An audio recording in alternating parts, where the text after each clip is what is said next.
Hi friends, तो welcome to the next and third lecture of gravitation, page number 1। ठीक है, तो start करते हैं। एक सिंपल क्वेश्चन से। क्वेश्चन से ये है, मान लो कि एट व्हाट स्पीड मिनिमम, कम से कम कौन सी speed mass should be thrown so that it reaches a height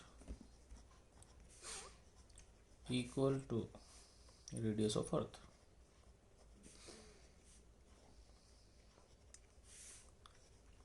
ठीक है, तो क्वेश्चन क्या है कि एक पार्टिकल को कितनी तेज़ी से फेंकें कि वो उतनी हाइट पे चले जाए जितना रेडियस ऑफ अर्थ है। मतलब बहुत सिंपल सी बात है कि जैसे मान लो ये धरती है, ये इसका रेडियस है, मान लो एक मास है m, आप इसको कितनी स्पीड से फेंको कि ये धरती के रेडियस के बराबर हाइट तक चले जाए। ठीक है, कुछ नहीं करना, बाय डिफ़ॉल्ट हम एयर रेजिस्टेंस लेते नहीं है, तो हम क्या करते हैं कि हम सिंपल से एनर्जी कंजर्व कर देते हैं। यू इनिशियल के initial double U final plus के फाइनल, वहाँ तक चले जाए, मतलब वहाँ जाकर रुक गया। अब पोटेंशियल एनर्जी कितनी होती है बच्चों? पोटेंशियल एनर्जी होती है जैसे के Q1 Q2 बार होती है, वैसे यहाँ पे होती है जी M1 M2 बाय आर। तो शुरू में हो जाएगी R, kinetic energy half M U square, बाद में जाएगी जी MM बाय 2R। ठीक है, अब यहाँ से कितना आ गया, मेरे MM गायब हो गया, मेरे पास आ गया यू स्क्वायर बाय 2। ठीक है, अच्छा छोटी सी गलती कर रहा हूँ मैं, क्या कि सारी पोटेंशियल एनर्जी क्या होती है, नेगेटिव होती है। तो यू स्क्वायर बाय 2 क्या हो गया, G M by R minus G M by 2R, ये हो गया जी एम बाय 2R, 2 से 2 कट गया, यू कितना हो गया रूट जी एम बाय। ये वैल्यू कितनी आप निकाल सकते हो, आप क्या कर सकते हो, आर से डिवाइड मल्टीप्लाई कर दो, ये चीज़ जी है, तो आंसर आ जाएगा रूट जी आर। अप्रॉक्सीमेटली देख लो अगर, तो जी लगभग 10 होता है, आर होता है 6400 किलोमीटर। किलोमीटर को मीटर में कन्वर्ट करना पड़ेगा। अच्छी बात यह है, ये 64 हो गया, 10 की पावर 3 4 6, तो रूट 64 इंटू 10 की पावर 6, ये हो गया 8000 मीटर पर सेकंड, यानी कि 8 किलोमीटर पर सेकंड। तो लगभग इस वेलोसिटी से फेंकोगे तो काम चलेगा, लेकिन एक्चुअल में ये वेलोसिटी से बहुत ज़्यादा आएगी। क्यों? क्योंकि ये रेजिस्टेंस है, वो एनर्जी खा लेता है, तो एनर्जी कंजर्व होती नहीं है। ठीक है, अब चलते हैं आगे। अब एक नया टॉपिक है, इसको बोलते हैं सैटेलाइट मोशन। ठीक है ना, तो सैटेलाइट मोशन, इस लेक्चर में होप सो हम केवल सैटेलाइट मोशन करेंगे और कुछ नहीं करेंगे। तो सैटेलाइट बेसिकली कुछ नहीं होती। सैटेलाइट एक ऐसी चीज़ होती है जो बेसिकली किसी बड़े मास के चक्कर काटती है। ठीक है, तो जैसे कि मान लो मून इज अर्थ सैटेलाइट, ऐसे अर्थ इज सन सैटेलाइट। ऐसे ही अगर कोई चीज़ मून के चक्कर काट जाए तो मून की सैटेलाइट होगी। तो सैटेलाइट की बड़ी सिंपल सी थ्योरी है, थोड़ी सर्कुलर मोशन लगा के अपन पढ़ सकते हैं। कैसे? Let's see. तो हम स्टार्ट करते हैं सैटेलाइट की थ्योरी। तो मान लो ये धरती है, ये कोई सैटेलाइट है। ठीक है, गोला परफेक्ट नहीं, टेंशन मत लो। सैटेलाइट का मास MS मान लेते हैं, अर्थ को मास M ही मान लेते हैं। मान लो ये धरती से r डिस्टेंस पे एक सर्कुलर ऑर्बिट में चल रही है। सर्कुलर ऑर्बिट में चल रही है तो इसको एक सेंट्रीपिटल फोर्स चाहिए, जो कुछ नहीं ग्रेविटेशनल फोर्स देगा, तो वो होगा GM/MS बाय आर स्क्वायर। और सेंट्रीपिटल फोर्स क्या होता है, MV स्क्वायर बाय आर। एक आर कट गया। ठीक है, सेटेलाइट घूम रही है तो उसका मास भी कट गया, V कितना हो गया, रूट GM बाय आर। ठीक है, तो ये तो स्पीड आ गई। ठीक है, अब आगे चलते हैं। ओमेगा वी बार होता है एंगुलर स्पीड, तो ये जी एम बाय ये आर अंदर आके आर स्क्वायर हो जाएगा, जी एम आर क्यूब हो जाएगा। ठीक है, time period 2 pi by omega होता है, 2 पाई बाय ओमेगा करोगे तो R cube by G M हो जाएगा। ठीक है, देखने की बात ये है कि मास पर डिपेंड नहीं करी, सैटेलाइट भारी हो हल्का फर्क नहीं पड़ता, ओमेगा टाइम पीरियड ये सब दूरी पर डिपेंड करता है, it all depends on distance. इतना श्योर है कि जितना आप दूरी बढ़ाओगे उतनी स्पीड कम होगी, उतना ओमेगा भी कम होगा, उतना टाइम पीरियड बढ़ेगा, नेचुरल सी बात। दूर जाओगे तो धीमे चलेगा तो टाइम पीरियड बढ़ना ही। तो ये हो गया अपने पास। अब हम बात करते हैं एक आध चीज़ों की और फिर आगे बढ़ते हैं। ठीक है, तो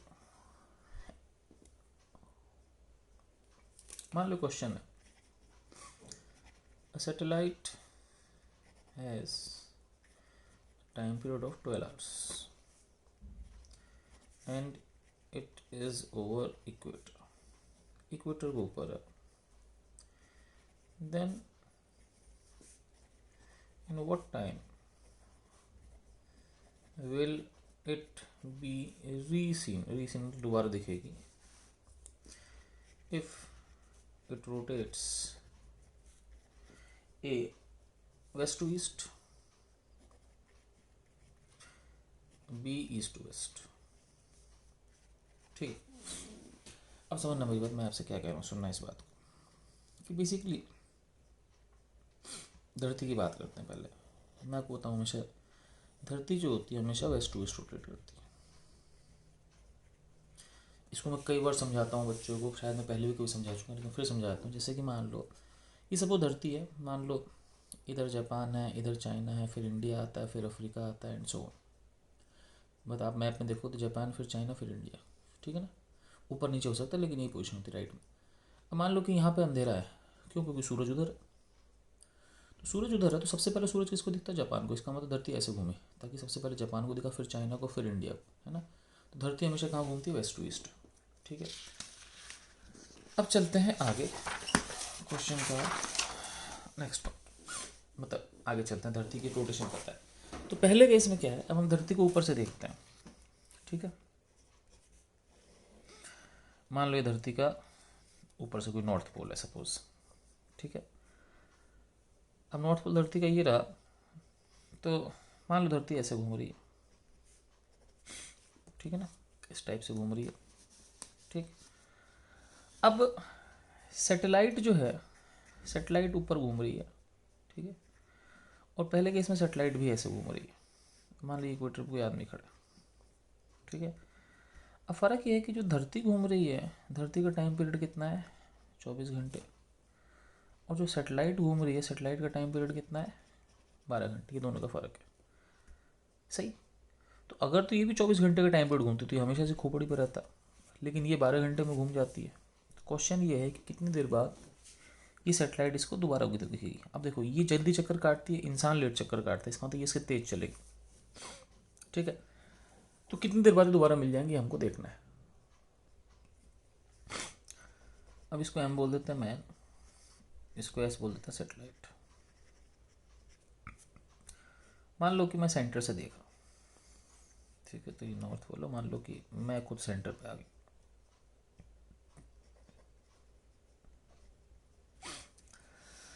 अब हम ऐसा मान लेते हैं कि देखो, जो आदमी का ओमेगा है सेंटर से देखने पे वो हो जाएगा 2 पाई बाय टी की जगह 24 यूनिट की टेंशन, मतलब सैटेलाइट का ओमेगा को 2 पाई बाय 12। हम क्या करते हैं, हम सेंटर पे खड़े होकर आदमी को ओमेगा से घूमते हैं। मेरी बात समझना, मैं सेंटर पे खड़े हो गया हूँ और मैं आदमी को ओमेगा से घूम रहा हूँ। ठीक है, तो मैं आदमी को ओमेगा से घूम रहा हूँ तो आदमी तो मुझे रेस्ट पे दिखेगा। समझ बात, जितना आदमी घूम रहा है उतना मैं घूम रहा हूँ, तो मुझे तो आदमी रेस्ट पे दिखेगा।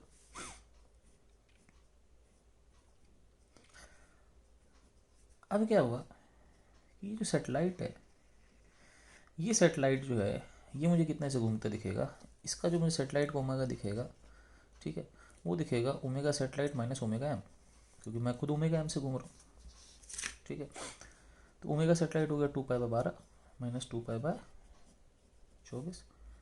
आंसर हो गया 2 पाई बाय कितना होगा 24, एलसीएम ले लो, 2 माइनस 1, तो आंसर आ गया 2π/24। मतलब मुझे दिखेगा कि सेटेलाइट 2π/24 चल रही है। अब सिंपल सी बात है, मैं बोलूँगा कि आदमी रुका हुआ है, तो ये जब घूम के वापस आ जाएगी तो हो जाएगा टाइम। तो थीटा बराबर ओमेगा टी। तो मुझे पता है इसको दोबारा आने के लिए कितना एंगल करना पड़ेगा, एक चक्कर बोले तो कितना एंगल हो गया, 2π। ओमेगा कितना है, 2π/24 इंटू टाइम। टाइम कितना होगा, 24 घंटे। इसका मतलब 24 घंटे पे दोबारा आ जाएगी। करना यही है कि जब भी ये सवाल हो सेंटर पे बैठ जाओ, एक को रेस्ट पे कर दो, दूसरे को चला दो, आंसर आ जाएगा। बी पार्ट कर दो।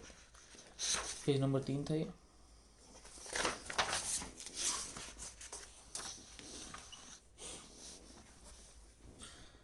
बी पार्ट क्या है, सेम ऐसे ही है, लेकिन इस केस में हुआ कैसा कि ये मान लो नॉर्थ पोल है। अब इस केस में क्या है कि मैन तो यहाँ है, लेकिन जो सैटेलाइट है वो उल्टी चल रही है। तो प्लेनेट तो 24 घंटे से घूम रहा है, लेकिन सैटेलाइट 12 घंटे से घूम रही है। सेम वही है। अब ये काम करेंगे कि मैन का ओमेगा को 2π/24, सैटेलाइट का ओमेगा को 2π/12।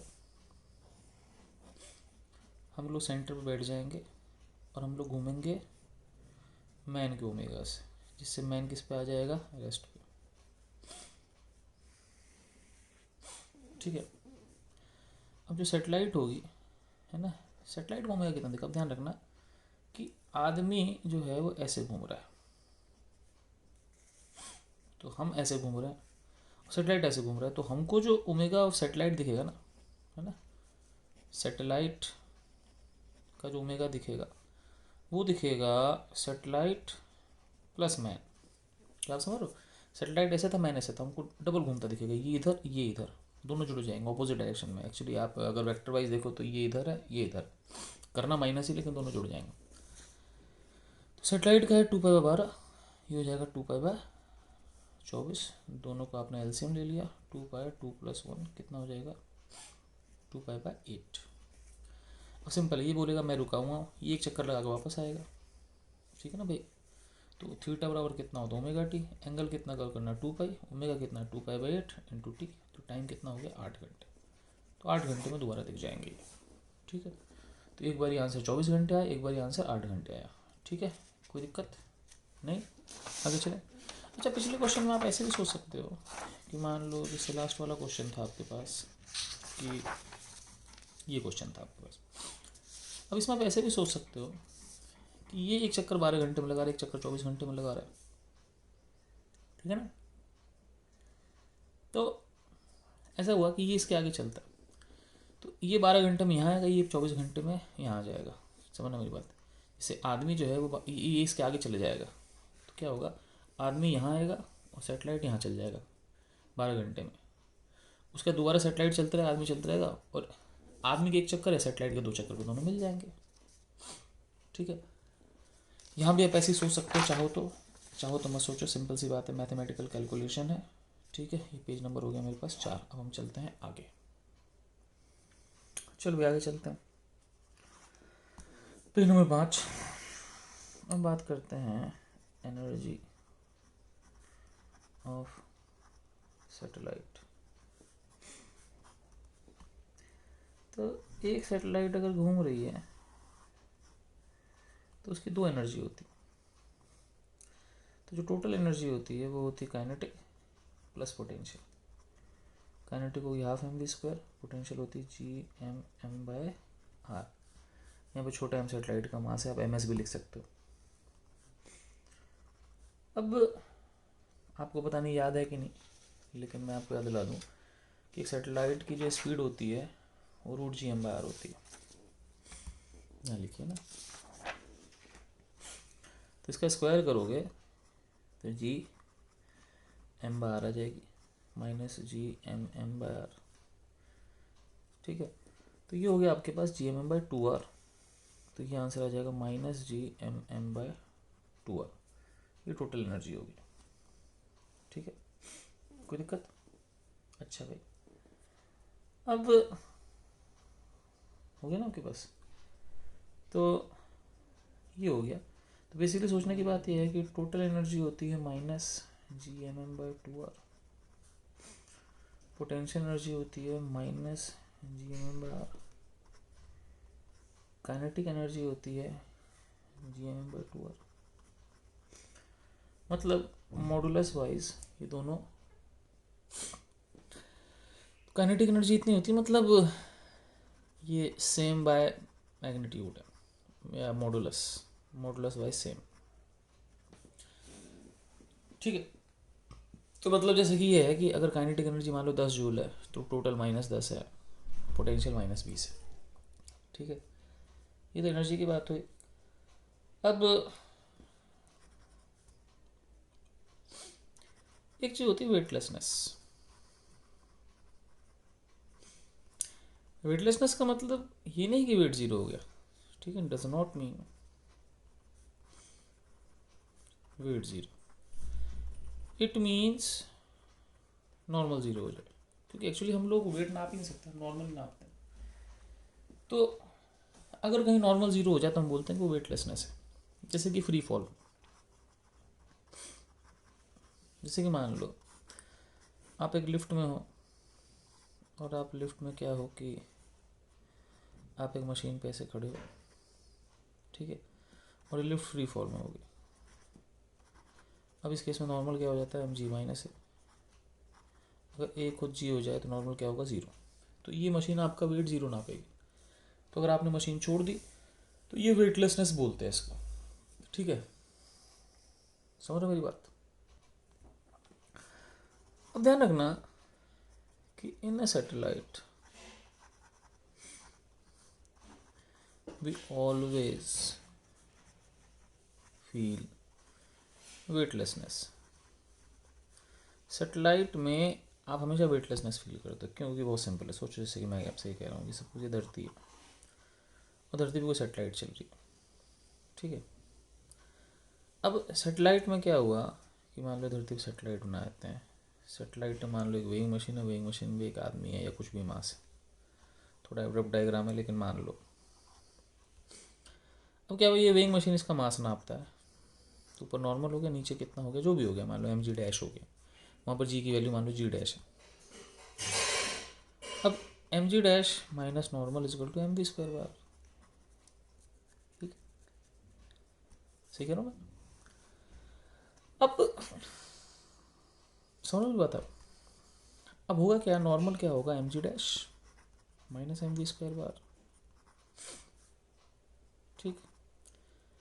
किसी हाइट पर जी जो होता है वो इलेक्ट्रिक फील्ड की जगह तो kq² की जगह gm² हो जाएगा। v² खुद क्या होता है, gm², v होता है √gm², ठीक है।